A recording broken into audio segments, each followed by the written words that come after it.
Assalamualaikum warahmatullahi wabarakatuh, anak-anakku sekarang. eh, Bertemu lagi di pelajaran ilmu pengetahuan sosial.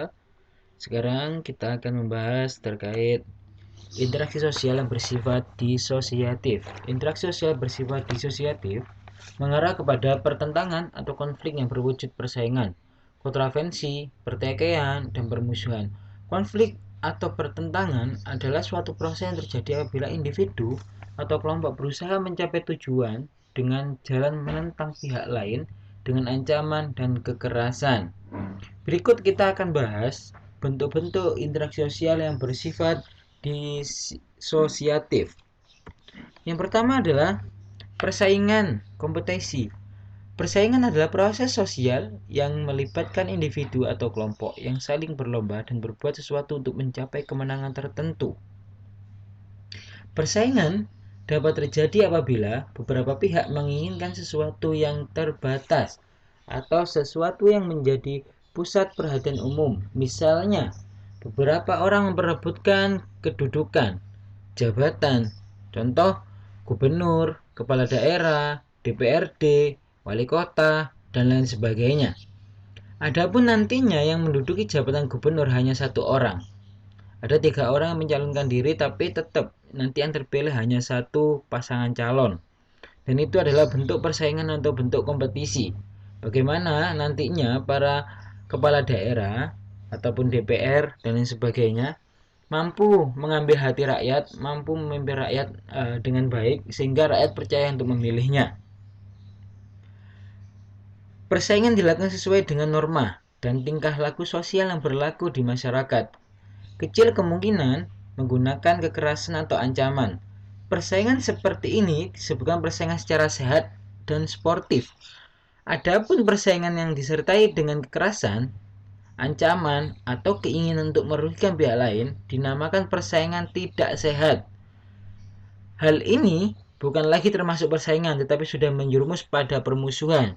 Jadi ketika ada persaingan atau kompetisi bola, pemilihan kepala daerah, pemilihan RT, RW dan sebagainya, kepala desa, ini harus kompetisi yang sehat, kompetisi yang nantinya siapapun yang menang harus berwibawa, yang kalah juga harus legowo. Karena ini hanya persaingan gitu. Terkadang orang itu ketika kalah tidak mau legowo. Ini adalah problem yang nantinya menjadi sebuah permusuhan. Persaingan harus sehat, harus sportif. Kalau kita kalah ya sudah mengakui kekalahannya. Itu yang disebut dengan persaingan. Selanjutnya adalah kontravensi.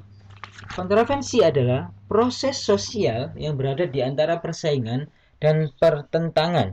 Kontravensi ditandai dengan sikap ketidakpastian, keraguan, penolakan, penyangkalan yang tidak diungkap secara terbuka. Penyebab kontravensi antara lain perbedaan pendirian kalangan tertentu dengan kalangan lain di masyarakat. Jadi, kontravensi ini adalah sebuah keraguan atau penolakan dan penyangkalan yang tidak diungkapkan secara terbuka. Contohnya lah diomongkan di belakang, membuat massa di belakang. Ini adalah disebut dengan kontravensi. Tidak disampaikan secara terbuka terkait apa permasalahannya, terkait penolakan dan keraguannya terhadap pendapat seseorang. Selanjutnya adalah pertikaian. Pertikaian adalah proses sosial yang terjadi apabila individu atau kelompok berusaha memenuhi kebutuhan atau tujuan dengan jalan yang menentang pihak lain dengan cara ancaman atau kekerasan. Pertikaian merupakan proses sosial sebagai kelanjutan dari kontravensi. Dalam pertikaian, perselisihan bersifat terbuka. Pertikaian terjadi karena makin tajamnya perbedaan antara kalangan berselisih paham. Kondisi tersebut mengakibatkan ancaman rasa benci yang mendorong tindakan untuk melukai, menghancurkan, dan menyerang orang lain. Jadi pertikaian ini tidak pernah dihalalkan atau pernah diperbolehkan dikarenakan apa? Ini yang akan mendorong yang namanya tindakan melukai, menghancurkan, dan menyerang pihak lain. Dan ini tidak diperbolehkan. Karena apa? Ketika sudah adanya pertikaian, kebanyakan kalau tidak jatuh korban, pasti rusaknya fasilitas umum. Dan ini tidak diperbolehkan sebagai warga masyarakat yang mencintai damai atau mencintai yang namanya perbedaan, mencintai perbedaan pendapat dan sebagainya. Jadi pertikaian ini tidak dihalalkan. Selanjutnya adalah permusuhan atau konflik. Permusuhan konflik adalah keadaan yang membuat salah satu pihak merintangi atau menjadi penghalang bagi individu atau kelompok dalam melakukan kegiatan-kegiatan tertentu. Permusuhan atau konflik diawali dengan adanya perbedaan atau persaingan yang serius sehingga sulit didamaikan atau ditemukan kesamaannya. Jadi konflik ini terjadi ketika di mana salah satu pihak merintangi atau menjadi penghalang bagi individu atau kelompok. Ini akan memicu yang namanya permusuhan atau konflik. Di banyak daerah, permusuhan konflik ini terjadi dikarenakan antara satu orang dengan kelompok lain, antara satu kelompok dengan kelompok yang lain.